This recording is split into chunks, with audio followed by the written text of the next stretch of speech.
economic and social structure which is based on Vedic knowledge, and also on Gandhian and Schumacher and what's called LTV, Labor Theory of Value, which was taught to us by Srila Prabhupada.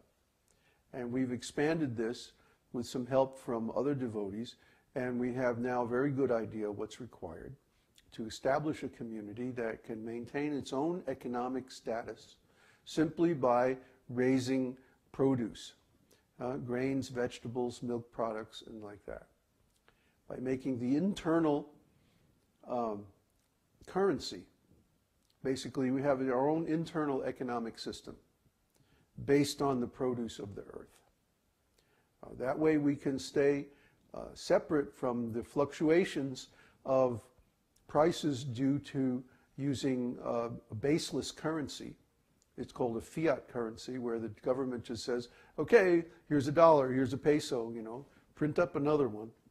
And they distribute it to the banks, and then the banks lend money that doesn't exist, and you know how that goes. So we've come to a time when people are losing confidence in the economic system because the fundamental weakness of that system is now being exposed.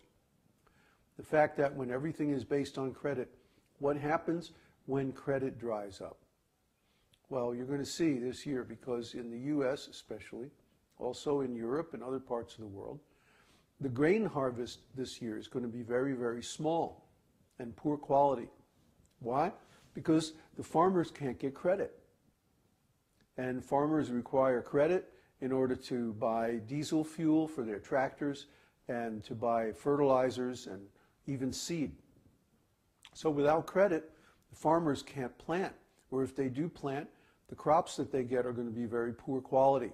Some of them aren't even going to be worth harvesting. So the grain this year is going to be in short supply, especially winter wheat.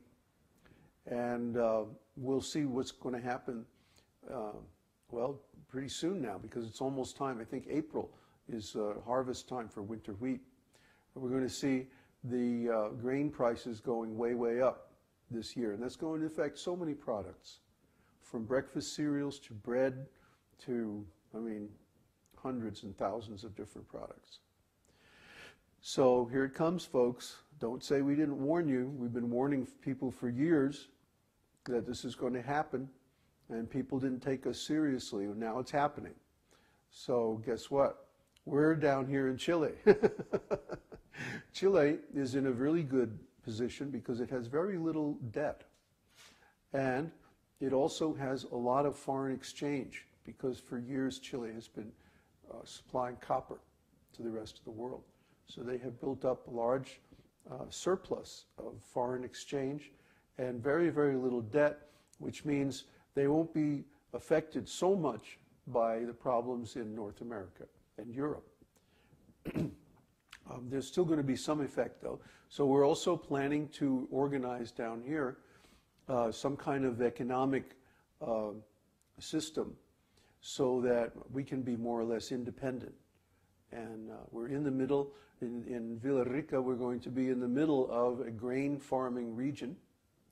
Grain, dairy products, and vegetables, which, of course, as vegetarians, is basically all we need. So we're going to be raising food ourselves, and we're also going to be organizing and making connections with various suppliers and producers in the area, and we may even get together a grain futures market and stuff like this to try to stabilize prices in the region. So anyway, that's what we've been doing, getting ready to move 1 week from today. So next Sunday Satsang will be the last of this series until we get set up down in Vyabhicari. And we're actually probably we're not going to be right in Vyabhicari. We're going to be in a nearby town called Pucón. At Pucón, you can look it up on the internet, P-U-C-O-N. It's a beautiful little place. And there's also a Tibetan Buddhist monastery there. And probably of all the different groups in the world, the Tibetan Buddhists are more similar to our practices than anybody. They're fairly strict. They do all kinds of ceremonies and they also have a very deep philosophy.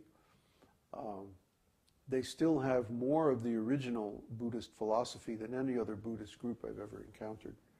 And of course, we went over that last summer when we were in Katemako, that the original Buddha is not the Shakyamuni Buddha that most Buddhists know.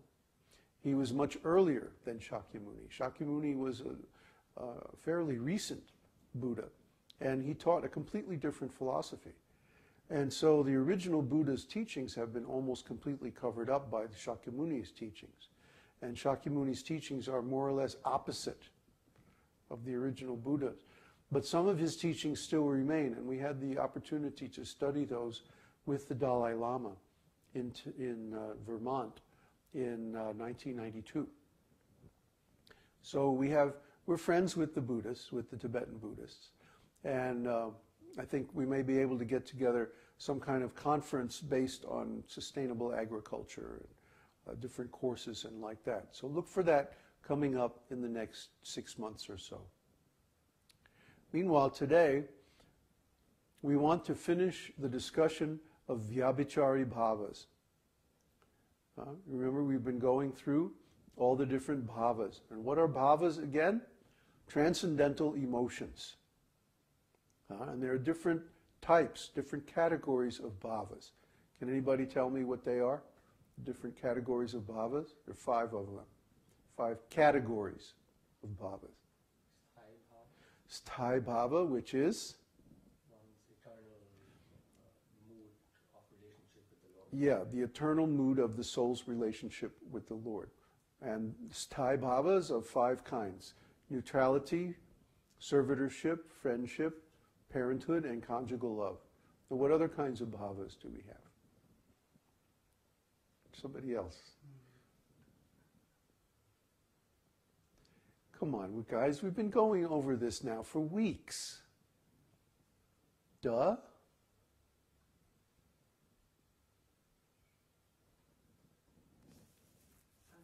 This is why my hair is gray, you see?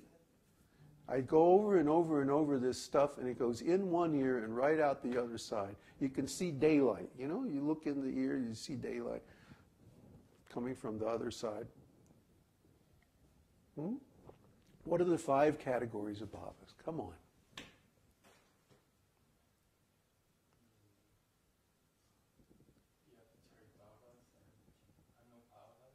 Anubhava. What's an anubhava?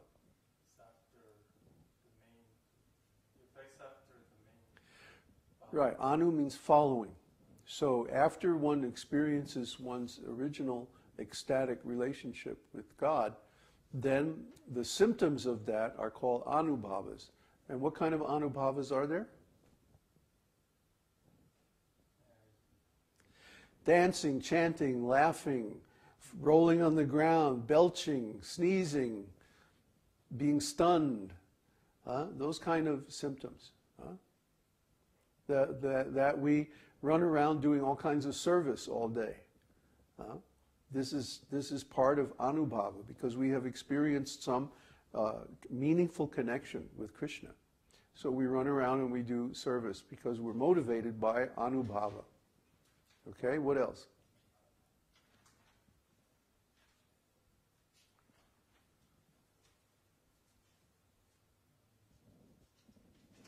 What are we going to do with these guys? Huh? You need some B vitamins or something to make your brain work? Huh? These are because of misunderstood terms. Because of misunderstood terms.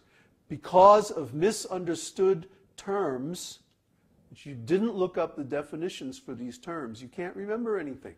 You lose consciousness. You go to sleep. You start dreaming. You think you know, but you really don't know. Huh? You can't retain anything. Huh? It's like sand. You ever try to put sand in a bucket with a hole in the bottom? It comes right out the other side.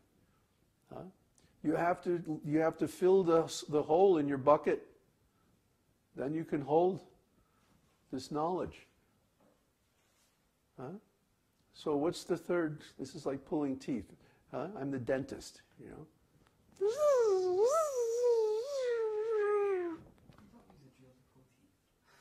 I do. Oh God. Satvika-bhavas, very good. And what are they? Overflowing ecstasies. Yeah, overflowing ecstasies which lead to? Rasa. No. Bodily ecstatic symptoms. Huh? Like pulaka sharira. Huh? Haripalation. Goosebumps. Goosebumps. What else? Crying. Crying. Huh?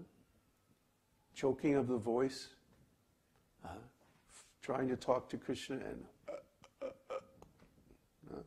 because one is overwhelmed by ecstatic feelings.